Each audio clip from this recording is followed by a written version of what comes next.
नमस्कार, मैं बीना कुमारी। आज हम चर्चा करेंगे गौतम बुद्ध और जैन की धरती बिहार के जंगल राज की। क्या सच में 1990 से 2005 का काल जंगल राज का काल था? क्या 1990 से पहले का काल स्वर्णिम काल था, जिसमें बिहार में कोई भी जातिगत भेदभाव नहीं था? क्या जिसकी जितनी आबादी उतनी ही हिस्सेदारी था? आजादी के आज 75-76 साल के बाद भी बिहार के इस दुर्दशा के लिए क्या सिर्फ ये 15 साल का समय ही है, शासन ही है? जंगल राज के कारण ही आज बिहार देश के निचले पायदान पर खड़ा है। यह सोचने का विषय है। हम और आप एक सिनेमा देखे थे, शोले, जिसमें माएं गब्बर के नाम पर अपने बच्चों को सुलाती थी। इतना खौफ था गब्बर का। आज बिहार में भी वही स्थिति है। जब भी चुनाव का समय आता है, मतदाताओं को याद दिलाया जाता है जंगल राज का, चाहे वो सुशासन बाबू हो या भाजपा के बड़े से छोटे नेता, यहाँ तक कि प्रधानमंत्री। ये अपने काम के बदौलत वोट नहीं मांग सकते हैं। याद कीजिए, आज देश में जो शासन चल रहा है, जो मुगलों मुसलमानों के नाम पर देश को भड़काया जा रहा है, उस मुगलों को लाने वाला कौन था? आखिर इसकी चर्चा क्यों नहीं होती? सिर्फ 15 साल जंगल राज ही क्यों? 1990 से पहले की चर्चा भी तो कीजिए।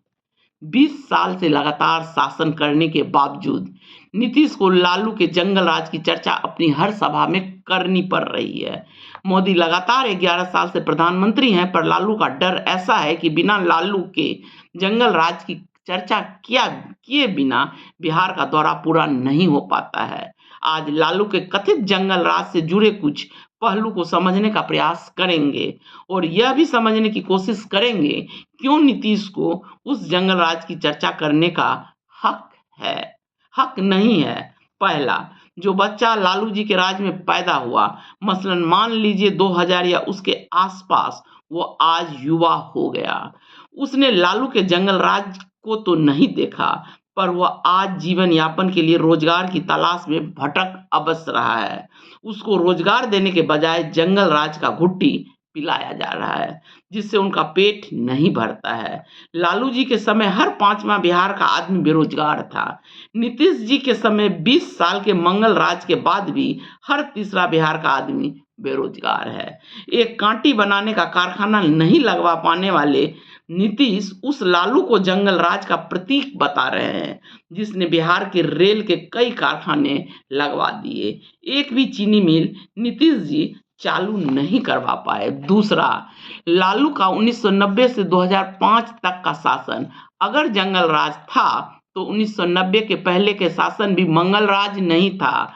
कभी ये मनुवादी मीडिया 1990 के पहले के उस दौर को क्यों नहीं याद दिलाते हैं, जब आपके पुरखों को खटिया पर बैठने नहीं दिया जाता था? आपके पूर्वज चप्पल पहनकर साइकिल पर सवर्णों के दरवाजे पर नहीं जा सकते थे। सवर्ण जाति का एक छोटा बच्चा भी अपने दादा के उम्र के लोग जो दलित या पिछड़े वर्ग के थे को तुम बोलता था। एक लाठी दिखाकर पूरे गांव को हाँक दिया जाता था। अब उन सवर्णों को गोली चलानी पड़ रही है, मुसहर को साथ बैठाना पड़ रहा है। जिस मुसहर और दलित का छुआ पानी नहीं पीते थे, आज उस दलित और पिछड़े को हिंदू बताना पड़ रहा है। ये सब सत्ता का खेल है। उस सामाजिक परिवर्तन का नाम लालू यादव है। आपके पुरखों को स्कूल नहीं जाने दिया जाता था। अगर गए तो स्कूल के चापाकल से आपको पानी नहीं पीने दिया जाता था। आज अगर आप बेधड़क स्कूल जा रहे हैं, तो उसके नायक रहे हैं लालू यादव। सवर्णों पर सीधा प्रहार करने की कीमत झेल रहे हैं लालू यादव। तीसरा, 1990 के पहले जो सामाजिक शक्ति कांग्रेस के साथ थी, वही सामाजिक शक्ति आज भाजपा के साथ है। कांग्रेस ने बीपी सिंह द्वारा दिया गया पिछड़े वर्ग का आरक्षण खत्म नहीं किया। इन अगरों ने कांग्रेस का साथ छोड़ना उचित समझा। ठीक उसी समय आरएसएस का मंदिर वाला मुद्दा आया। मंडल के ऊपर कमंडल की राजनीति को हावी करने के लिए मनुवादी आपको हिंदू बनाने लगे। पिछड़ों की एकता को तोड़ने के लिए यादवों को निशाना बनाया जाने लगा, क्योंकि यही एक दबंग जाति थी जो इनको 5000 साल के शासन को चुनौती दे रहा था। सोच कर देखिए, लालू का 15 साल का शासन जंगल राज था, तो इनका 5000 साल का शासन मंगल राज था क्या? आखिर जब मुसलमान शासक मंदिर तोड़ रहे थे, तो वो हिंदू के पुरोधा कहाँ थे? कौन था बाबर और औरंगजेब के दरबार में? कौन था मुसलमानों के दरबार में मंत्री? सोचिए, कौन था अंग्रेजों का दलाल? क्या कोई पिछड़ा वर्ग या दलित इन दरबारों में कभी रहा है? मंदिर तुड़वाने वाले यही यही हैं। सोच कर देखिए, इनके नजरों में नीतीश तभी भ्रष्ट होते हैं जब वो लालू जी के साथ होते हैं। अजीत पवार जब से इनके साथ हैं, राष्ट्र निर्माण कर रहे हैं, पर लालू चारा चोर है। बस आपको इसी अंतर को समझना है। भाजपा वही है जो 1990 से पहले कांग्रेस थी। क्रांति एक दिन में नहीं होता है, हर क्रांति की कीमत चुकानी पड़ती है, जो आज लालू यादव चुका रहे हैं। पिछड़ों का राज जंगल राज और इनका राज मंगल राज। इसी तथ्य को समझना आवश्यक है। और हाँ, जंगल राज की बात वह कर रहा है जिसकी खुद की पार्टी के प्रधानमंत्री अटल बिहारी वाजपेयी ने उससे राजधर्म का पालन करने के लिए कहा था। चौथा, कभी ये मनुवादी लोग आपको उस दौर की याद नहीं दिलाएंगे जब आपके पुरखों को मुफ्त में खेती के लिए हल चलवाया जाता था। यहाँ तक कि रिक्शे वाले को पैसा तक नहीं देते थे।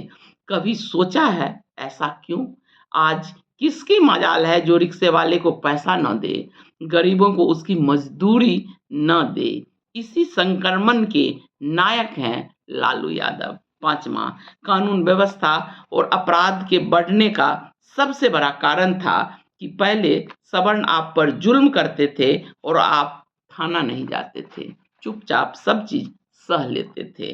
लालू के आते ही आपको ताकत मिली। अगर कोई आपको मारता था तो आप भी हाथ उठाने लगे, आप भी थाना पर जाकर मुकदमा करने लगे। स्वाभाविक है, आप 1990 से पहले मार खाकर चुप रहते थे।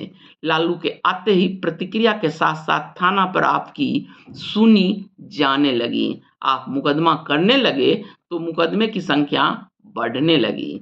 सामाजिक उत्पीड़न के इस रिपोर्टिंग को कानून व्यवस्था का खत्म होना बताया गया, जंगल राज बताया गया, अन्याय का प्रतिकार करने को अपराध बताया जाने लगा।